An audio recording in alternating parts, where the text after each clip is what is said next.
All right, in today's Spotlight, the new apparent U.S. show of force near Venezuela after the latest American military strike targeting an alleged drug boat. Flight tracking data shows that 3 B-52 bombers took off from Louisiana yesterday, and they flew for hours near the coast of Venezuela.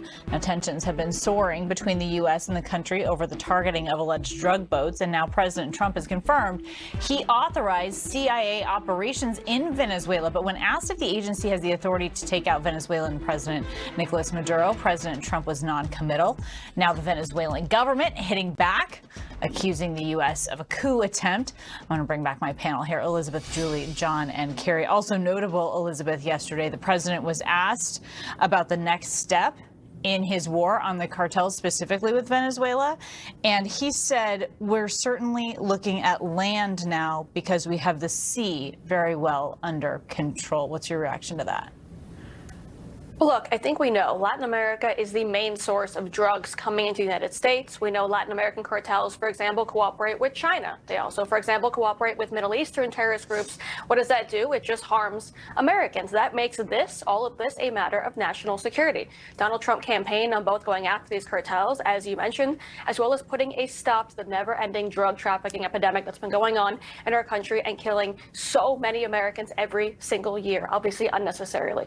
This is what he was elected to do. It's exactly what he said he was going to do, and that's why, thank God, Donald Trump's in the Oval Office getting the job done. Well, but Julie, when you think about a strike on land and that kind of escalation, what's your take? My take is if Donald Trump has evidence that we're at war, or he wants to go to war with Venezuela, he should bring it before Congress and have Congress authorize a war with Venezuela, but he hasn't done any of that. Look, I think the American people are very sick of regime change. You know how I know that? Because Donald Trump campaigned against it over and over again. And so all of a sudden now, if we're going after drug cartels, if we're going after drug dealers, are we going to go into China, which is a massive source of fentanyl?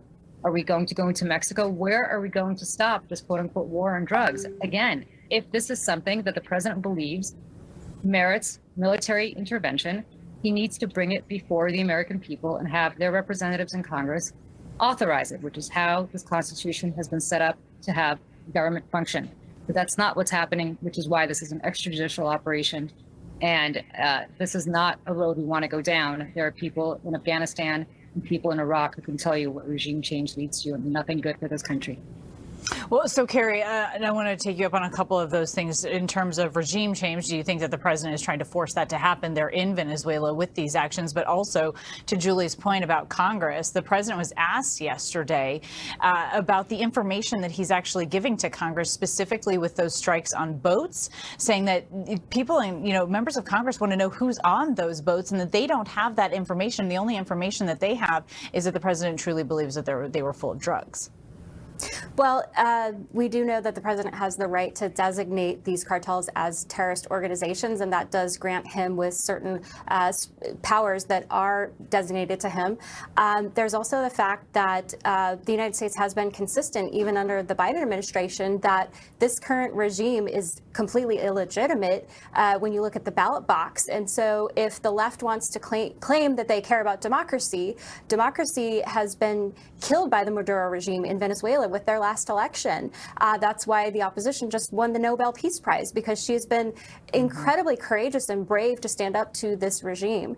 And so the people of Venezuela, at the end of the day, are going to be the ones to stand up and demand regime change. But what I completely agree with my first colleague here in terms of the fact that President Trump is going after the interests of the American people. This is an America, U.S. first action that he's taking to prevent the slaughter and innocent deaths of 100,000 Americans every year from opioids. And so this is something that I think both the people of Venezuela, they have spoken at the ballot box that Maduro is illegitimate, and the United States has the right to defend its people from the opioid crisis. Well, and she's right, John. I mean, Maduro's legitimacy is contested internationally. I mean, not just by the United States. Certainly. And I mean, to pick up on the last point, yes, I'm for democracy. I'm for democracy here, and I'm for democracy everywhere. And as a result, things have a process. And the way that this system works is that the president needs to do some of these things through the appropriate channels and in concert with Congress. There's an adage in foreign policy that sometimes you need to think about your final move while you're thinking about your first. And one thing that we've seen from Trump foreign policy is that's not really often the case. The president often kind of shoots from the hip and kind of makes it up as he's going along. That's something that I think the American people are not looking for. They're not looking for any more forever wars or entanglement. So the president should go to Congress. He should do this in concert with them and really present a plan about how the U.S. is going to intervene here.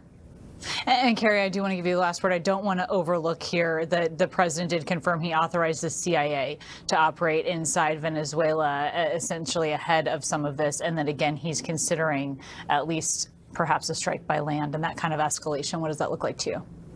Well, I'm not privy to those confidential briefings, but again, the president has designated 8 Latin American terrorist organizations as cartels as foreign terrorist organizations, and that does give him significant power and latitude for enhanced penalties, for military action. And, we've seen this with Mexico as well. The big difference between Mexico and Venezuela is that the Mexican government actually stood up and said, we want to stand shoulder to shoulder with you against the cartels, United States. We want to help you from your people being murdered by the cartels and drugged to death by the opioids. Unfortunately, the Venezuelan government does not want to prevent the death of United States citizens. And so the president has the right to designate these foreign terrorists as such. All right, Elizabeth, Julie, John, and Carrie, don't go anywhere. We have more to talk about here coming up.